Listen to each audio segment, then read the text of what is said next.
Iran, actually coming from a land which most oldest probably techniques of astrology has developed there.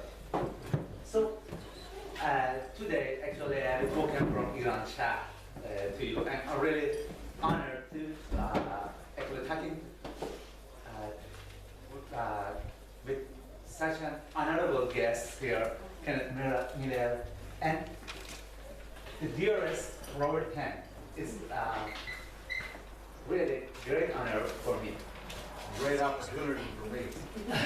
Thank you, sir. So let's see how it's actually pronounced. It's pronounced Fardar. There are lots of pronunciations: Firdar, Firdaria, Firdaria, and Firdar, Fardar, Fardariyat. Different sort of pronunciation we have of this word, and there is no actually clear meaning for this term yet. So for the first time, I'm going to actually define it. But before I define the term, I'm going to tell you two interesting stories actually I had with two actually Persian masters. Once I asked a master who lives in southern part of Iran. His name is Mr. Saberi, and he's quite perfect in ancient Persian astrology. He had a very excellent work on great conjunctions, and actually he cast all the Persian history by the great conjunctions. So I asked him, what is Fardar? And he just told me one sentence. Actually, it was the key. He just said it's the order of exaltations. That's it. Then when I started to study about Fardar, I couldn't find anything about exaltation. And I actually forgot that Fardar at that time. And after a few years, I started to study it again. Then actually that sentence was playing in my background. And he said it's on the order of exaltation, order of exaltation, order of exaltation. Then I found something really interesting, that Fardar is not a single word. It's actually a combination of two words. Yesterday, Robert actually explained about Darius. He showed the chart of Darius and the details of his horoscope. This Dar is actually the same word. Dar means the one who has, or the one who holds, or the one who protects. It's actually the suffix. For example, in current Persian language, the one who holds actually the authority. All the governors have the suffix of dar. In Arabic, it actually means the house. And what is that? Actually, in Zoroastrian literature, we have a term. Fard is a light which is given to the kings and prophets by Ahura Mazda, the god. And in literature, we call actually glory, glory, dignity, blessing, and astrologically is actually the exaltation, the exact term of exaltation. So let's see what is actually Fard. And if we go into the standing so I can see. Okay. If we go, we can. There's nobody behind me. Okay. Actually, it's defined that some people have it since born, and some people can actually gain it by trustworthy. Here, actually, I couldn't find a good word for trustworthy. Actually, it means someone who practices the religion in the actually correct way. Then that person can actually gain the fact. Then again, it will stay with one as long as he is honest and innocent. So it can be given back by Ahura Mazda. If we go wrong, it can be given back. Maybe given back in case of going wrong. Take him back. So, Give him this.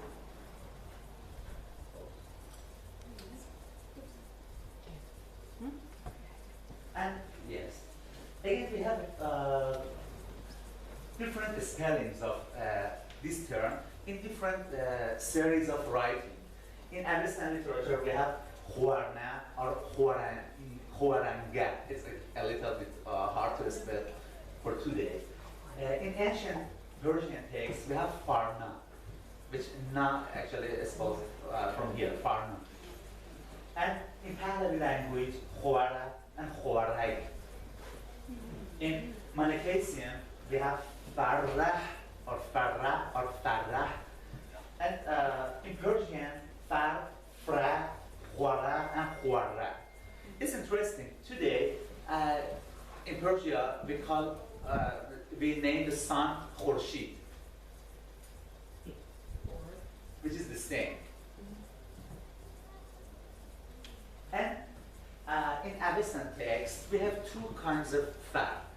The first is Persian, Iranian far, actually, which is given to the land of Iran Shah.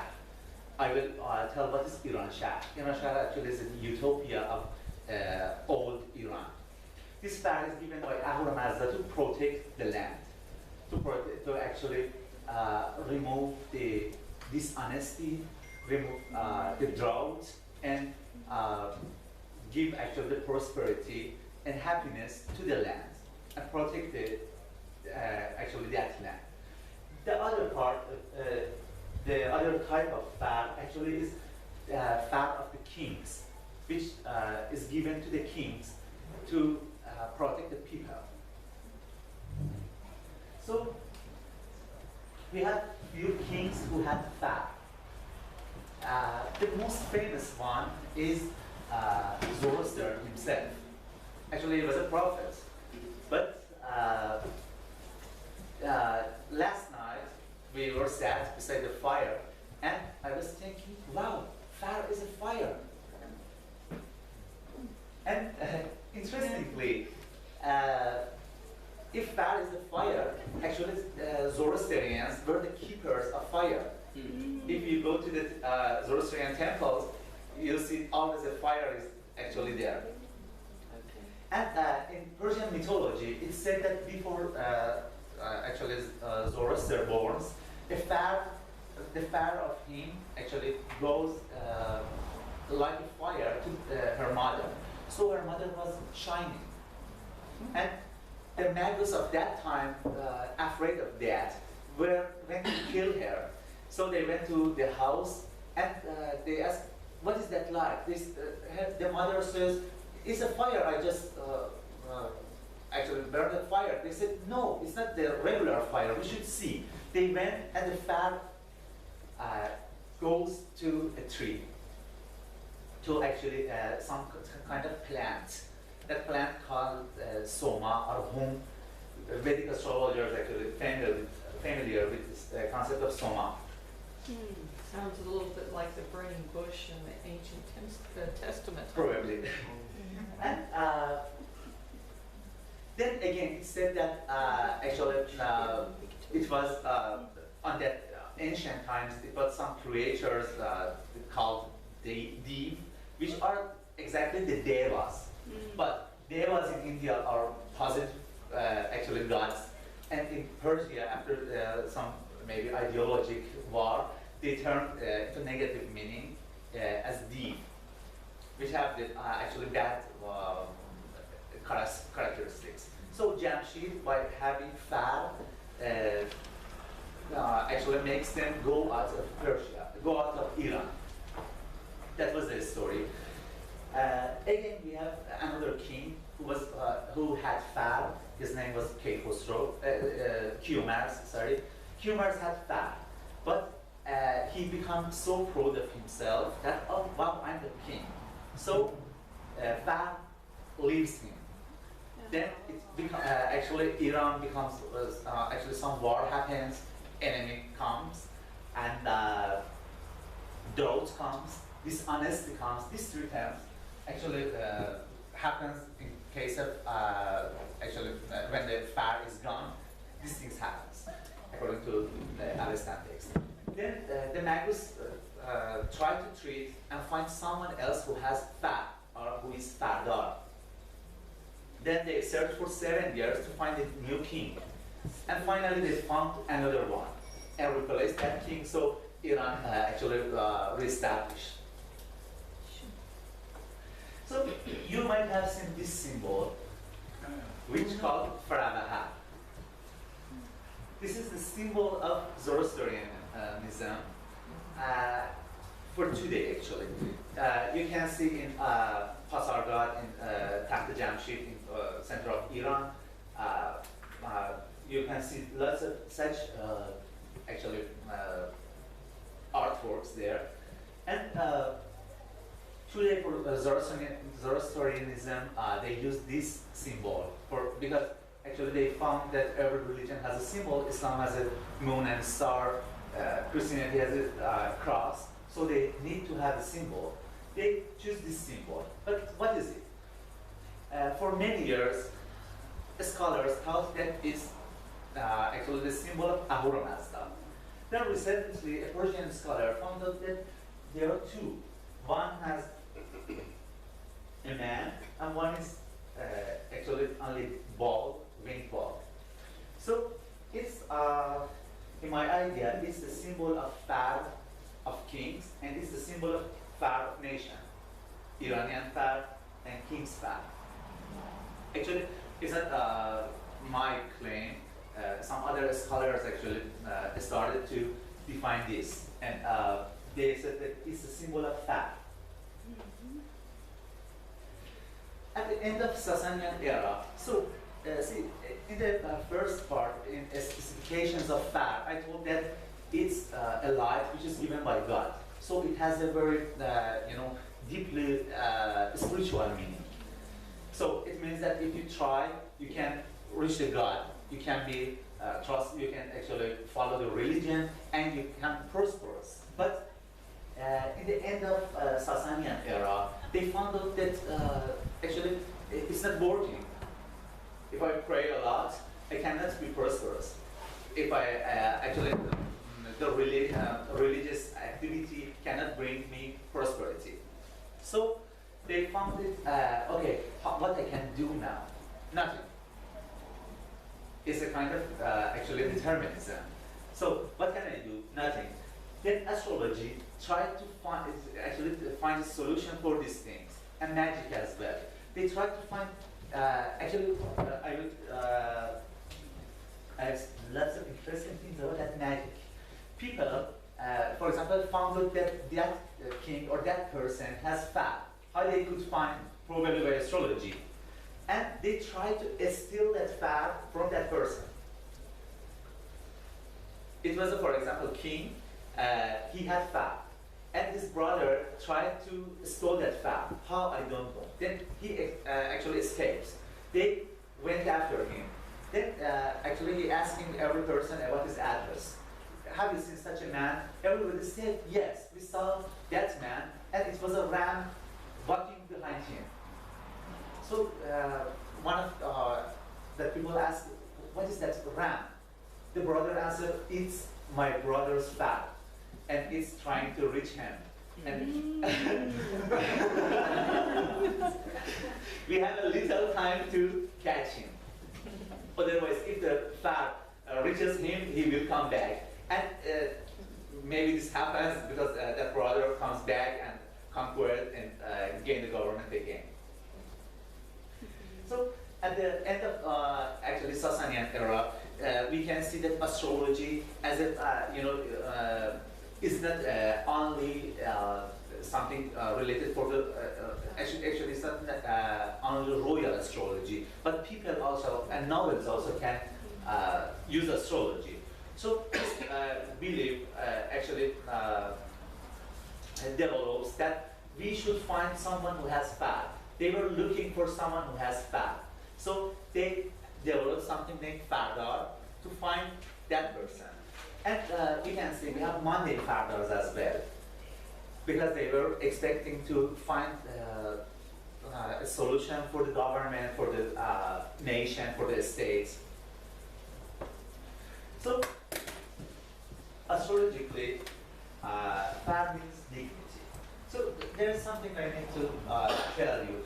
The term dignity is a very sensitive term in Persian language, as well as Arabic manuscripts. Sometimes they use dignity only for exaltations. Sometimes they dignity for a well-placed planet in every condition, might be exalted, is on home, on house, or something.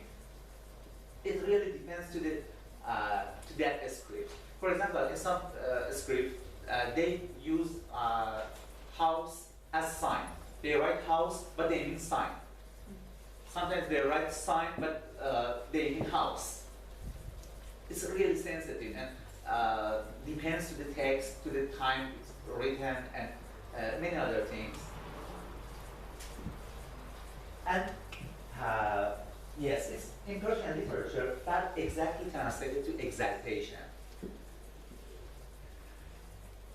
Here is a horoscope of the world that everybody considers it as a maybe something nice. But if we see all the planets are in their exaltation places. Sun is in Aries, Moon is in Taurus, South Node in North Node, sorry, in Gemini, Jupiter in Cancer in Ascendant, and something really interesting.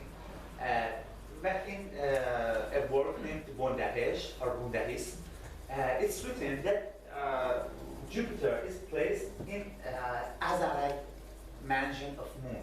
Azarag is Attar in Arabic and Pushiating in Vedic astrology. So it means that they knew about lunar mansions as well. Yeah. But there is no other text to actually have descriptions about lunar mansions on Zoroastrian astrology. But only in Mundahesh, the lunar mansions of ascendant mentioned. Then here again in Mundahesh, it's actually like a cricket game.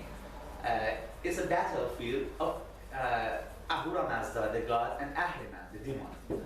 When Ahriman attacks, all the planets, actually this configuration happens, planets stay on the most exalted points or the place that they have the most fab to start the game. So it's a manifesto of utopia of Iran Shah. Here it also explains about the importance of exaltation. Why all planets are exaltation? Why they are not on their own house? That's the question. Here, I think it's actually an important and unattended terminology of exaltation. When we talk about Aries, if we read classics, it's written Aries is house of Mars, exaltation of Sun, debilitation of Saturn, and detriment of Venus. So when we talk about Aries, in case of analyzing Fardar, we usually look at Mars. When we have an Aries ascendant, we see what's your ascendant is Aries. So Aries, where's Mars? Nobody asks where's Sun. But actually, Sun is a planet exaltation of Aries. So I met a Persian magician. He was practicing planetary magic. And one day I asked him to tell me something. And he called me, today is the exaltation day of Venus. I said, no, Venus is in Capricorn now. He said, no, I didn't say when Venus is exalted. I said, it's the exaltation day of Venus. It means Sun is the exaltation degree of Venus. So the degree itself, the sign itself, has its own importance. Sasanian Empire, when Arabs conquered. Here is the current Iran, Pakistan, Turkey, and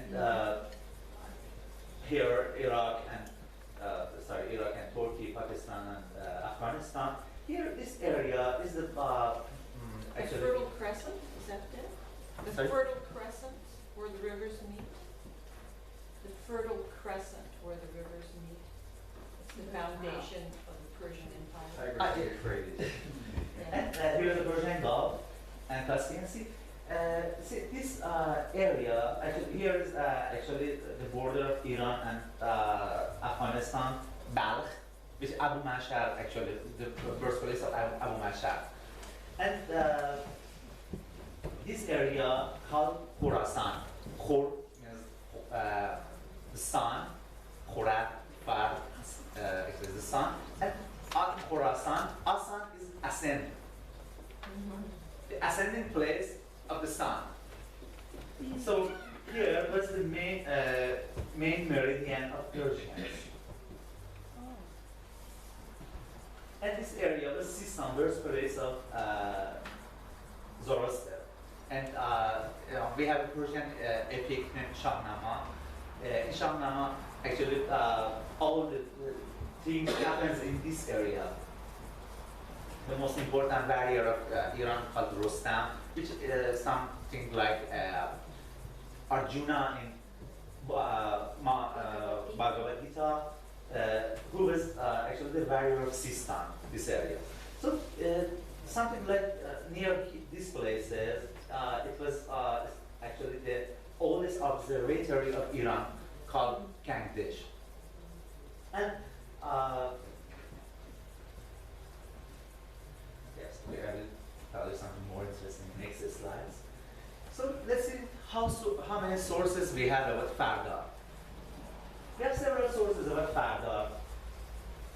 I actually can group them in different parts. There are three: Abu Mashar, Damghani, and Shahmardan. These three actually give more credit to the period itself. They say we have Fardar of sun. Something happens in this Fardar. It's not important where is sun, check the Lord shapes and these things. These three actually mostly check check the period itself.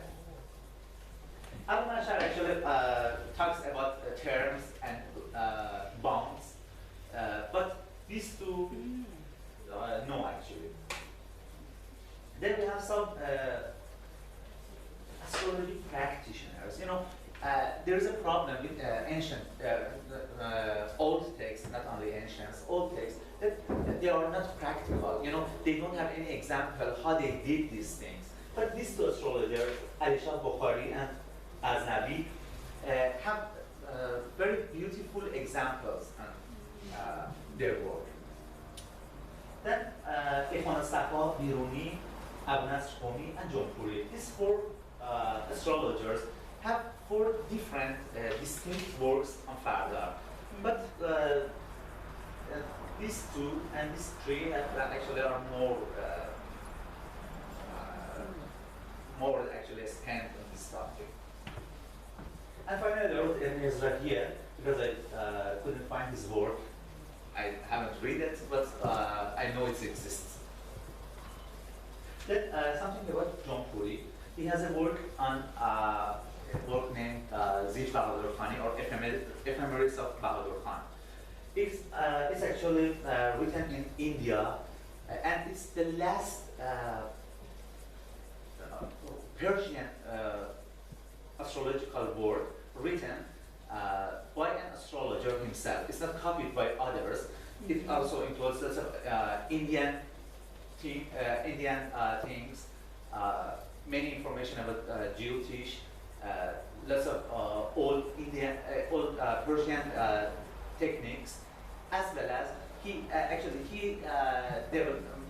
converted all the old ancient calendars together and developed a system to convert all the calendars. Thanks to him, I could actually find the epoch of mundane Fardars of Abu Mashar. So Abu Mashar is the most famous Persian astrologer to the West. And it's said that he read somewhere, or hears somewhere, that in Gangdesh, that old observatory, the old kings actually hide some papyrus in a place to be safe from the flood. So he goes there. He knows the exact position or calculated, I don't know.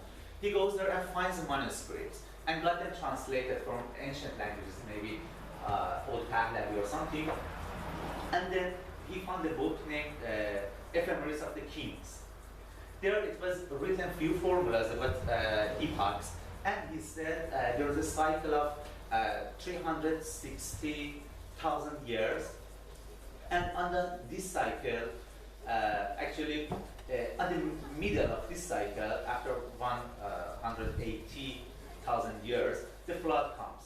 So he actually based his own calculation on this and calculated the Monday Fardar.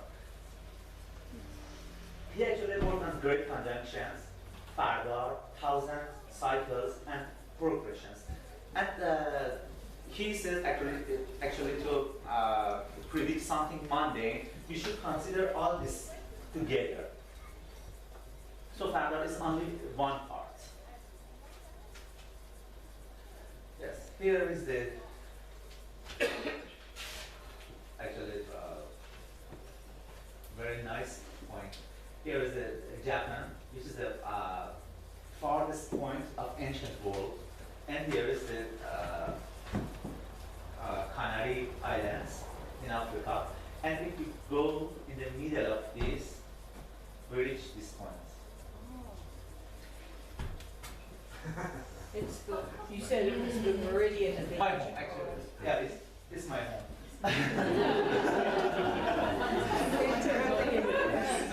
Yes, it's the center of the universe. And something interesting. We know that tropical horoscope of world has an ascendant. It was Cancer. So why Cancer? We don't know. But it's very subjective idea, and it needs lots of more investigations. But tropical Cancer is here right now. It's a tropical Cancer.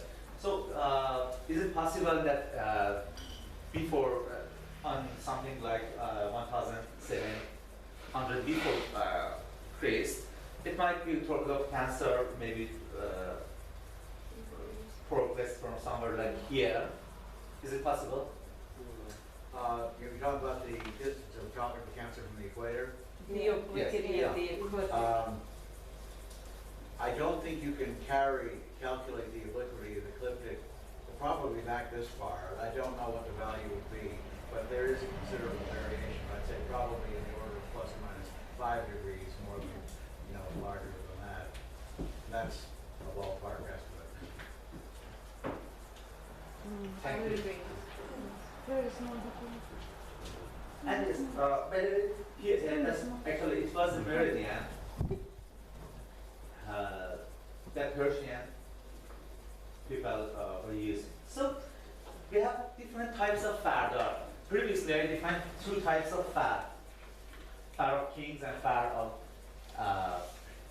nation, Fard of the state. So we have 2 kinds of Fardar, mundane Fardars and native Fardars. We have 4 mundane Fardars: greatest Fardar, great Fardar, middle Fardar, small Fardar, and several types of native Fardar. The first one is known to you all, most of you. But these 2 are less known. Before that, we have 2 orders for calculating Fardars. First order is Chaldean order.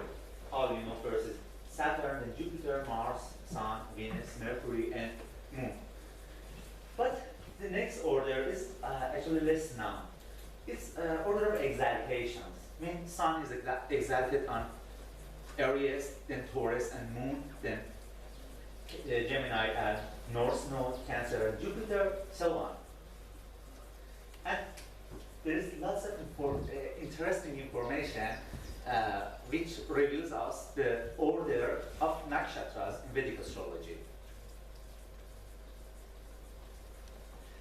So, greatest Fardar, the cycle is 30,240 years.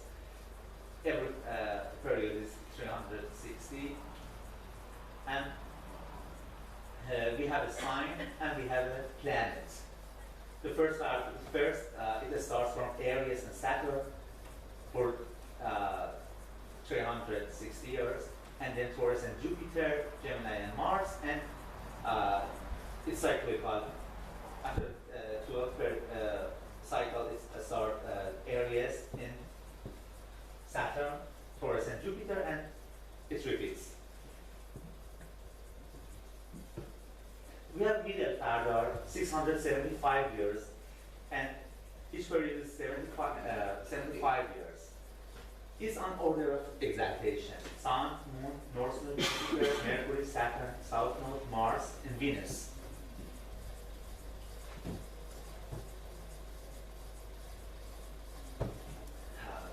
The next Fardar is a small Fardar. It's actually this previous Fardar. Every period is divided by sub-periods. Sun is 10 years, Moon is 9 years, North Node 3 years, Jupiter 12 years. Okay, there is a problem. We should memorize these years or not. There is a formula, and there is another system of dignities. I will explain. So, first 10 years goes to Sun, then 9 years to Moon, 3 years to North Node, 12 years for Jupiter, 13 years for Mercury, 11 years for Saturn, 2 years for South Node, 7 years for Mars, and 8 years for Venus. So, let's go to the epoch. According to Abu Mashar, I already told 180,000 years spent from the great conjunction of all planets in Aries. He claims this. We don't know if it really happened or not. By the way, he calculates the flood at that day, and he said, actually, Jaunpuri, according to Jaunpuri text, which is written in India, it was this day, this year passed after Abu Mashar calculation. So for, I actually calculated it for today. It's 417 years after the epoch. So we are now the greatest Fardar of Pisces and Mercury. It has started from 1999. It's 16 years it started, and still 344 years remains until this period. So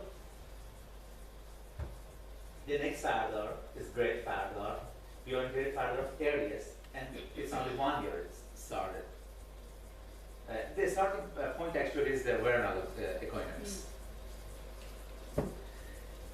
And the middle Fardar and South Node started from 1998, and 17 years elapsed. And the small Fardar is the smallest Fardar. So if we summarize, there is something really interesting. As it spans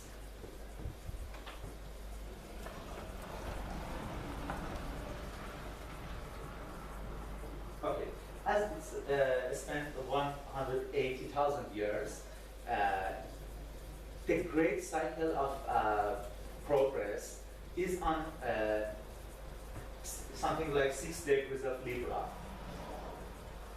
So we can take it as ascendant.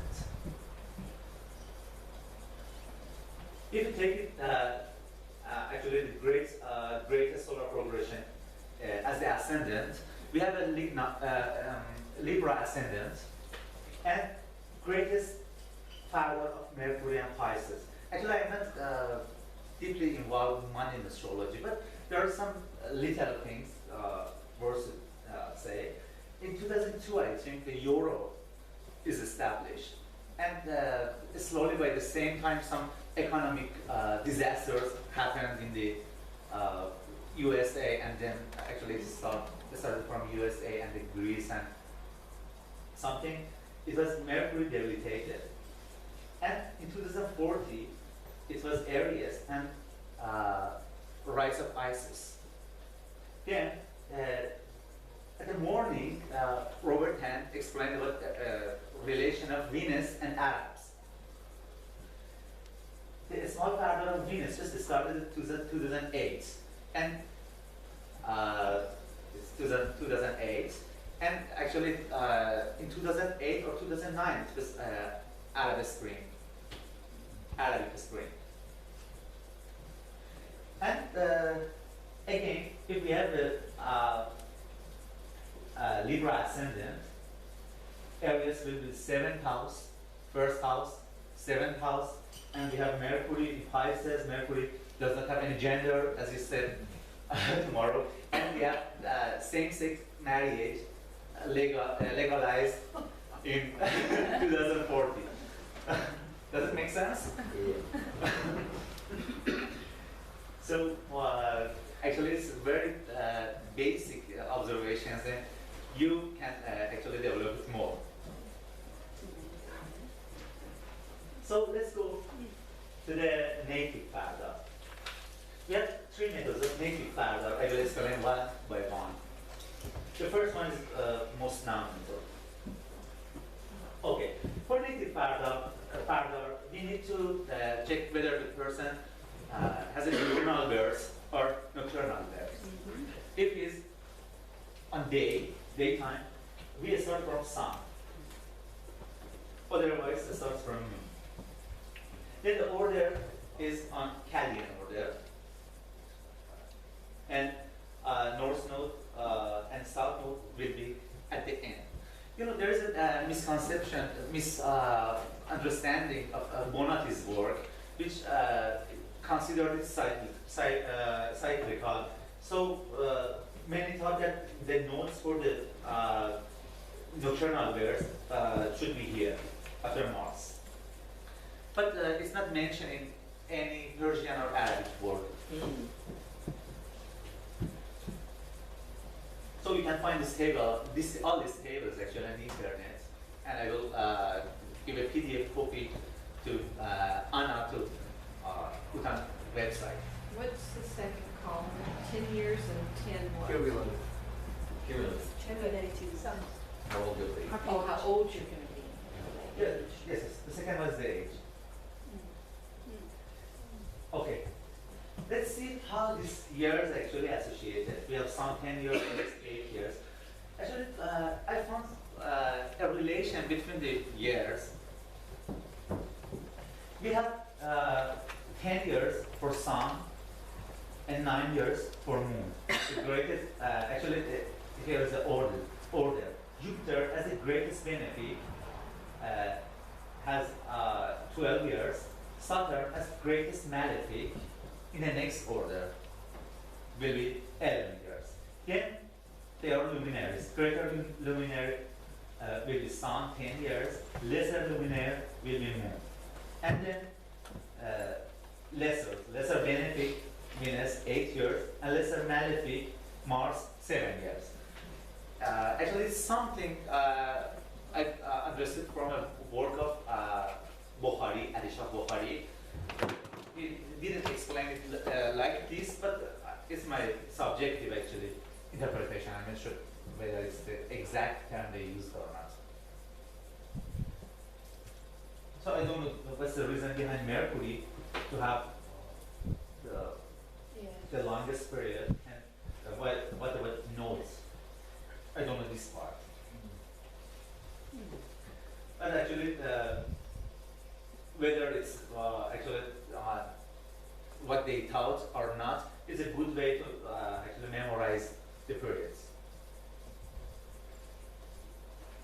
And we also have partnerships. We have the main period of Sun divided by 7. Every period will order is also the same. It starts from Sun, Venus, Mercury, and so on in Chaldean order. Yes, it's the order: Sun, Venus, Sun, Mercury, Sun, Moon, Sun, Saturn, Sun, Jupiter, Sun, Mars. Then it goes to Venus. It's very similar to Dasha systems. Actually, systems are not something Vedic, and they also said this comes from Persia. So I think it can be a key that height actually moved to India. So there's a question: how should we interpret the Fardar system? Already told that Abu Mashar, Damkhani, and Shahmardan have some long text, and there's a very excellent article by Robert Hand on his website on Fardar by Schmidt, I think. No, actually, I wrote it. I wrote it, and it's a translation of. Translate? Oh, you wrote it. That's Yeah. excellent. This article is quite. Actually, these three are very similar to that article. You definitely need to read that article. And it explains every period. In sun period, for example, it can be a good period, but it might be some difficulties for father for in the first 2 months. Am I right? That's my recollection, yes. And but these two astrologers, Alishah and Khazeni, wrote some examples that I translated that examples by one by one. Methodology of Khazeni. Chart of Jupiter and partnership of Mars, native attitudes will be inclined from honesty to dishonesty. Honesty of Jupiter and dishonesty of Mars. And his temperament changes from balance to hotness. Balance temperature, temperament of Jupiter and hotness of Mars. And his entertainments will be more Jewish-like than peacefulness. So, as it refers, according to the context, it's a text written in a Islamic era. So Muslims doesn't have a good view to Jewish. They are drinking and they are. So Jewish means drunken or lazy or Womanizing, probably. womanizing. Will be more appeal to be in company with military men rather than wise and religious men. So it moves from the quality of the major lord to the quality of the minor lord, which makes sense because the minor lord is the last partner. Exactly. Yeah, oh, that's beautiful. That is, that's a real breakthrough. Right there. Thank you. And so on. And check out, he also adds, and check out the strength and weakness of Lord of Fardar and its partner on that time transit, which is an important factor of being benefic and malefic. So it's necessary to check the transit of the Fardar Lord and his partner. There is something more important. We have something named Intahaat. Intahaat actually are in Tajik astrology, Tajika, they say Munta, which is the Arabic word of Muntaha. It's actually it's a progression of 1 sign a year, or more better, 13 signs a year. It goes 13 signs a year. So for the first year, it's the ascendant. For the next year, it will be the second house, and so on. And for the next month, it will be ascendant. For the next month, second month, it will be the second house. But it is 13 times a year. Yeah. And they also check that. We can summarize methodology of Khazeni. We can say that Fardar period reveals the overall attitudes. Partner shows the secondary attitudes. The strength of Fardar Lord and partner Lord should be checked, and the same should be checked in transits. So according to that Intaha technique or Munta, if, for example, we have 1 year of Sun, Venus, Fardar, for example, we can check which month, first month, second, third, and which one more significant on that year. But we can find the exact months of that event. So, how much time do we have?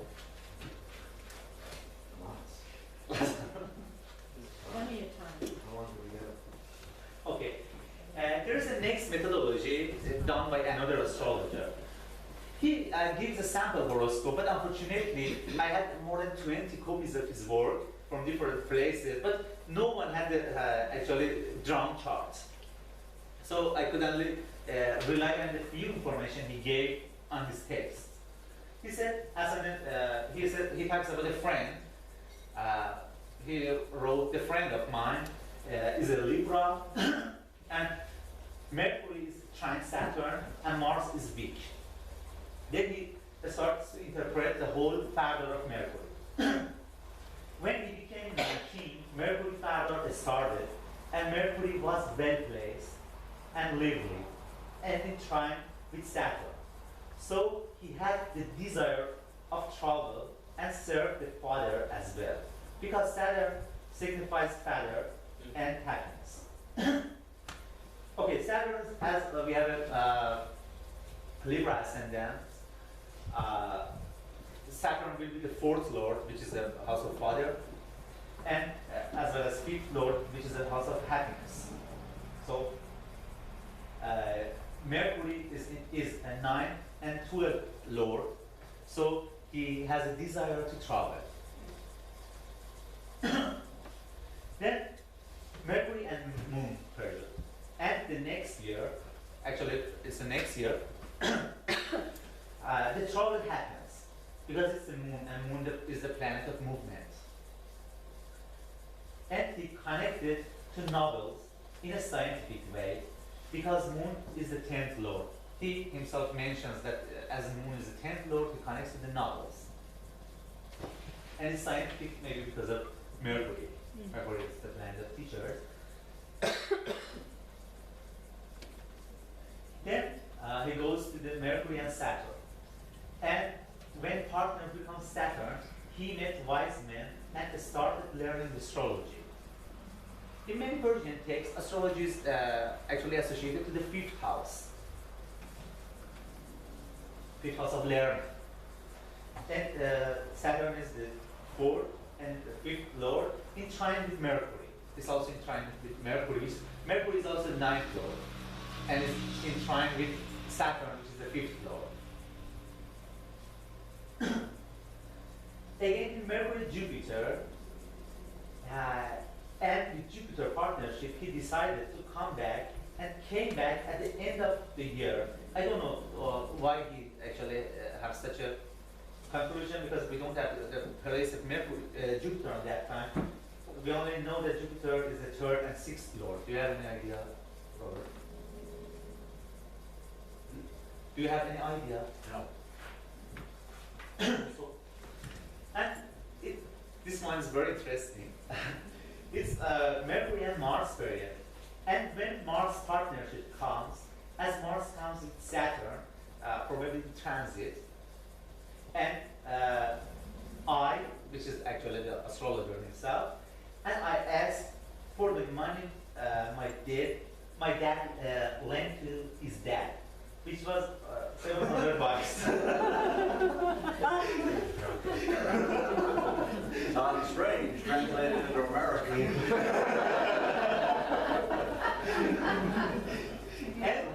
and he denied. The person denies that money. I complained to the judge, and as Mars was weak, they couldn't provide money and moved to the Khorasan broke. And so we know that Mars is the second lord, which deals with money. As we said, Mars was weak, whether in transit or birth chart. And there's something interesting here. Mars is the seventh lord. I read a book on Yogini Dashas in Vedic astrology by, I try to remember the writer's name.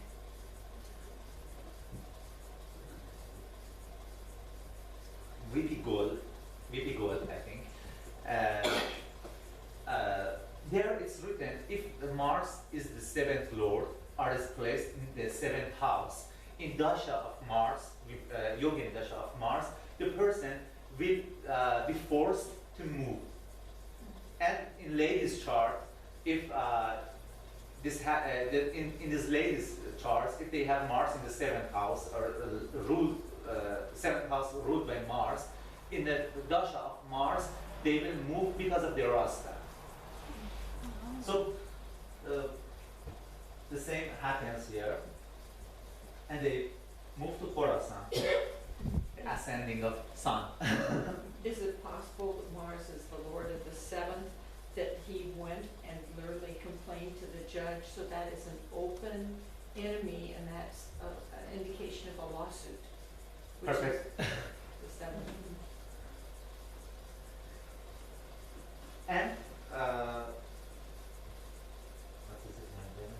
Yes. So in Mars partnership, Mars was with Saturn for that's okay. Then it's Mercury and Sun period. And when Sun becomes partner, he became more close to rulers. It's Sun, and Sun is actually rules the 11th house.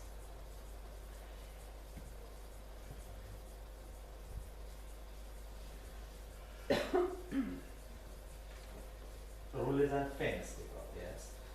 And Mercury and Venus. And during Venus partnership, he became more serious to learn astrology and became more closer with masters and had a great happiness and joy in relation with ladies and youth.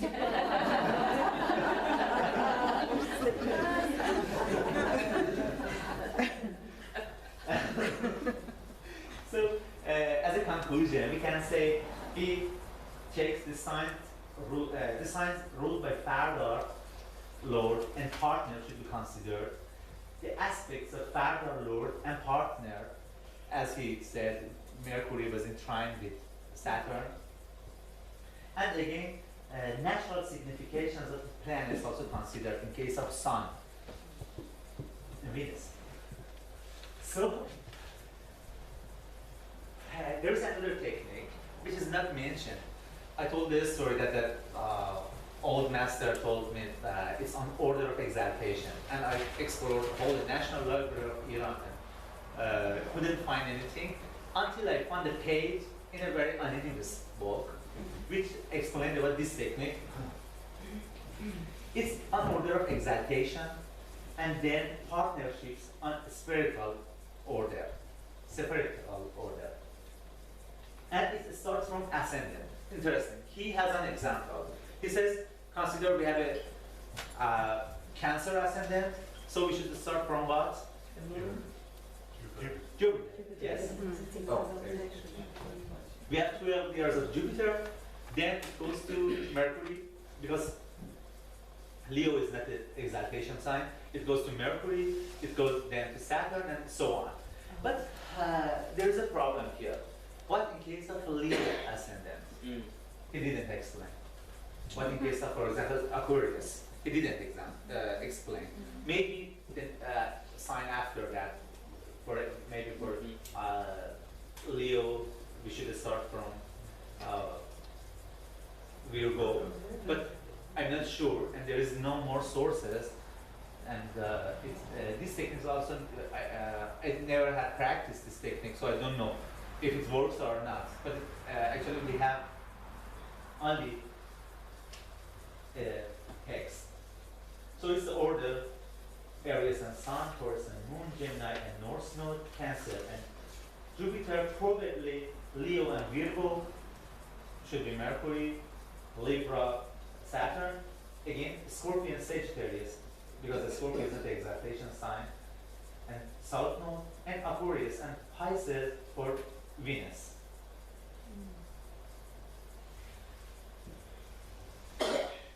There's another technique I actually saw in Z astrology software. I contacted Zaitsev, but he couldn't remember the source he used to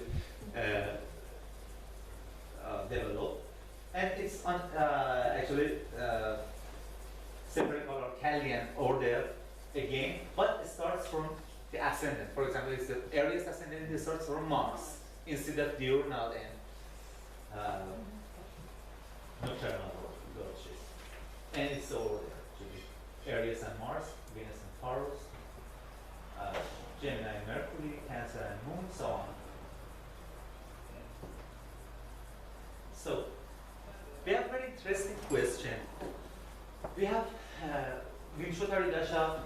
Every Vedic astrologer practices Untitled Dasha, and if we ask where it comes from, nobody knows. Why Ashwini Nakshatra, the first Nakshatra, actually lorded by Ketu, nobody knows. And some actually theories are available because these are, for example, because of some transits or something, but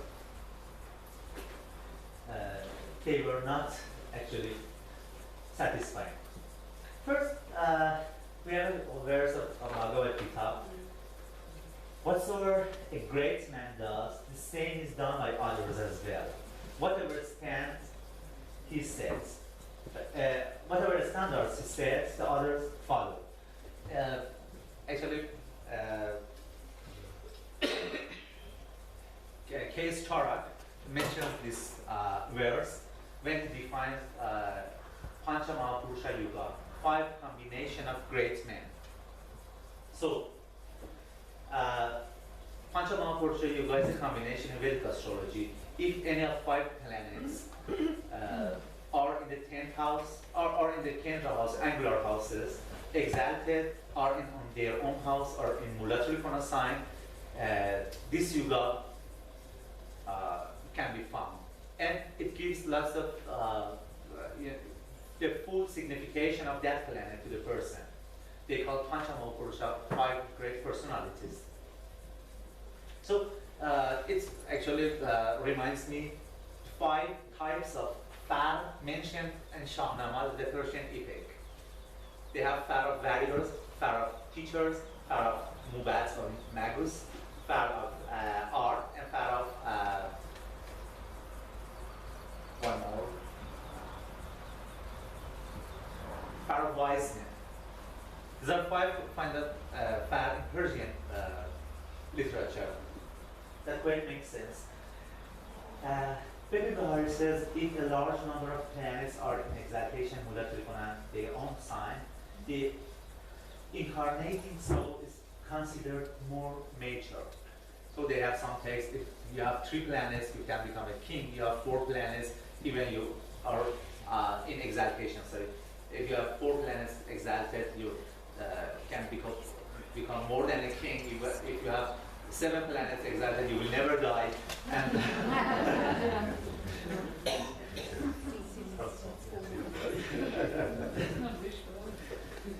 so, yes, these are the 5 Panchamaha Yuga, Vushaka Yuga and Mars, Vatra Yuga and Mercury, Hamsa Yuga and Jupiter, Malakya Yuga and Venus, and Shasha Yuga and Saturn. So, we have a verse in Virat Parasharavara Shastra. It actually says Kritikaha, meaning from Kritika. The lords of Dashas are the Sun, Moon, Mars, Rahu, Jupiter, Saturn, Mercury, Ketu, and Venus. A, Chan, Ku, Ra, Gu, Sha, Ku, Ke, Shu. Which A is Aditya, Cha, Chandra, Ku, Kuja, Ra, Rahu, Gu, Guru, Mercury, Jupiter, sorry, Sha, Shani, and Mars. That's a famous Vinchitari order we know. But the important point is Kritika. It is started from Kritika, but it's not starting from Ashwini. That's the key. Cyril Fagan and Garth Allen, who pioneered the Western school of sidereal astrology, also came to the conclusion that the zodiac should start with Kritika. And they actually started it there when they did their Novians, which is a revisionist Aries. Exactly. Yeah. Exactly. That's the key. That's a very important key. So, if we reorder from Kritika, as the text mentions, we have the Lord of Kritika will be Sun, because Ashwini is Ketu, Varani is Venus, and Kritika will be Sun. And wow, it's Sun and Aries, Moon and Taurus, the order of exaltation. And but there's something wrong with Mars. If we exclude Mars and Saturn, they're malefic. Forget about that. You're right. Then we have Rahu and Gemini, Jupiter and Cancer, again the order. Saturn is excluded, Mercury and Virgo, K2 and Sagittarius, and Venus and Pisces. The order is the same. If we exclude just Mars and Saturn. So what should we do? Forget about the question. Clear the question. Okay. Mars as Deva planet comes after luminaries. Saturn as an Asuri planet stands as the first in astrology. We have the group of Deva, Daivi and Asuri planets. Daivi planets are Sun, Moon, Mars, and Jupiter. Asuri planets are Saturn, Mercury, and Venus. So here's the Daivi planets, and here's the Asuri planets. What's the difference between them? What does that mean? Daivi planets, according to Vedic mythology, Devas actually was the godly creatures, and Asuras was the demons. And it's interesting again. We have Ahura Mazda, Ahura and Asura. We know in Pahlavi text, Pahlavi, yes, this is converted to He. Ahura, Asura, and Deva and Dev. Same thing happens in Greek and Latin. Excellent. Seven in Greek is hepta and septum in Latin. And that happens all over the place. Yes, exactly. So, but the meaning is totally actually reversed. And we have Daivi and Asuri groups. It seems that Parashara or someone, maybe some other one, Parashara himself, changed this order according to Daivi and Asuri groups. Saturn as head of Asuras comes the first, before Mercury, and Mars as a Asura, as a Daivi planet, comes after luminaries. Does it make sense?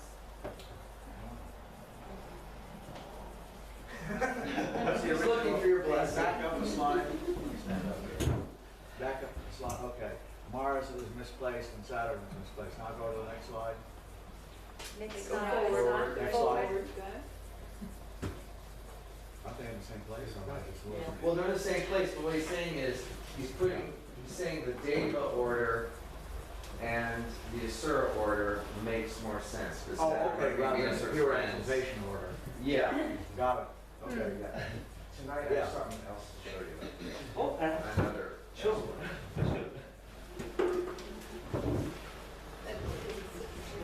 Ehsan. Time, okay. It's a time to conclusion.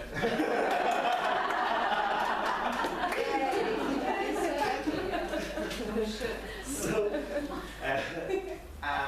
actually, when I found these things, I didn't know, before that I didn't know anything about these things. But no, we know a lot. We know about Fard, we know it's something related to Zoroastrianism. We know that it connects to a very deeply doctrine of astrology. We know it's actually moved into Western astrology as well as Hindu astrology. We know that Fardar can be called as mother of Dasha systems. And no, we have lots of new information and a new horizon to discover many more things on Persian astrology. I hope it happens. And thank you, and may you always be Fardar.